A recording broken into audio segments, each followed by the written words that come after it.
In 1991, when I first started our brain imaging, I thought ADD would have one pattern in the brain, but I was so wrong.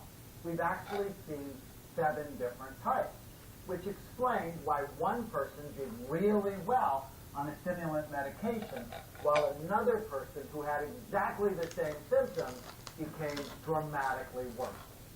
We learned about these types from our clinical work and doing a sophisticated brain imaging study called SPECT, which looks at blood flow and activity. SPECT basically tells us 3 things about the brain: healthy levels of activity, too little, or too much.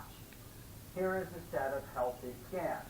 The image on the left looks at the outside surface and helps us see where the brain is not working hard enough. A healthy surface scan shows full, even, symmetrical activity. The image on the right shows us the most active areas of the brain. Red indicates the high areas of activity, which in a healthy scan are typically in the back part of the brain. Over the last 23 years, my colleagues and I have built the world's largest database of SPECT studies, now totaling more than 85,000 scans on patients from 93 countries. Early on, our imaging work taught us many important lessons, such as problems like ADD, anxiety, depression, and addiction are not single or simple disorders in the brain. They all have multiple types. Here are 2 people who are diagnosed with ADD who have radically different scan patterns. One has low activity, the other has high activity. Do you think they'll respond to the same treatment? Of course not. Treatment needs to be tailored to your brain type, not a general cluster of symptoms. Over the years, we've seen 7 clinically relevant types of ADD. Classic ADD, or what most people call ADHD. Inattentive ADD, overfocus, temporal lobe, limbic, ring of fire, and anxious ADD. It's important to note that people can have more than one type.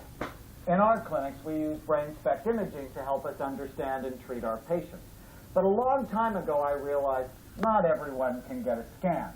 So based on thousands of scans, I developed a questionnaire to help you know which type or types you may have. The questionnaire is used by physicians around the world and is found in the program materials. Of course, you should always talk with your healthcare professional first. Before Daniel talks about the types, let me share with you a little about how the brain works. There are 3 common neurotransmitters that are relevant to what we are going to talk about, including dopamine, which helps with focus, motivation, and getting things done; serotonin, the don't worry, be happy chemical that helps with mood, sleep, and being flexible; and GABA, which helps to calm the brain. Classic ADD is the first type and is thought to be caused by low dopamine levels. Here people have the hallmark symptoms of ADD, such as short attention span, distractibility, disorganization, procrastination, and poor impulse control. In addition, they also tend to be restless and hyperactive. They have trouble sitting still, even as adults, and tend to be pretty impulsive. The first patient you ever scanned had classic ADD. Sally was admitted to the hospital for suicide.